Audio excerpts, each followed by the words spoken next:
உங்க ஆனிவர்சரி கிஃப்ட்ங்க. ஏய் thank you so much. வாங்கணும்னு நினைச்சிட்டே இருந்தேன். சூப்பரா இருக்கு. எனக்கு பிடிச்சிருக்கா? உங்களுக்கு யூஸ் ஆகாதுன்னாங்க. ரொம்ப பிடிச்சிருக்கு. யார் சொன்னா எனக்கு யூஸ் ஆகாதுன்னு? ஒரு பொருள் யூஸ் ஆகுமா யூஸ் ஆகாதா வேணுமா வேணாமான்றது அந்த நபருக்கு மட்டும் தான் தெரியும்.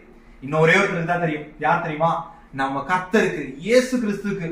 எந்த காரியம் நம்ம வாழ்க்கையில பெஸ்ட்ன்றது நம்மளை விட அவருக்கு சூப்பரா தெரியும். இது வரைக்கும் எனக்கும் பெஸ்ட்டா தான் கொடுத்திருக்கிறாரு. இதை பார்த்து கொண்டிருக்கிற உங்க வாழ்க்கையில சில பேர் சொல்லியிருக்கலாம், இந்த நபர்லாம் ஏன் உங்க வாழ்க்கையில வந்தாங்க, இந்த காரியம் ஏன் வந்தது, இந்த சூழ்நிலை ஏன் வந்ததுன்னு. ஆனா வசனை பேச சொல்லுகிறது, கர்த்தர் சகலத்தையும் அதன் காலத்திலே நேர்த்தியாய் செய்திருக்கிறார்.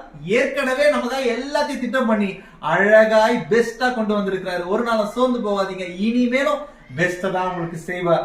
எனக்கு ஆண்டவர் பெஸ்ட் தாங்க கொடுத்திருக்காரு. சரி, கர்த்தர் எங்களுக்கும் ஒரு பாடலை கொடுத்திருக்கிறார். அந்த பாடலை சீக்கிரத்துல ரிலீஸ் பண்ண போகிறோம். சப்ஸ்கிரைப் பண்ணுங்க, வெயிட் பண்ணுங்க.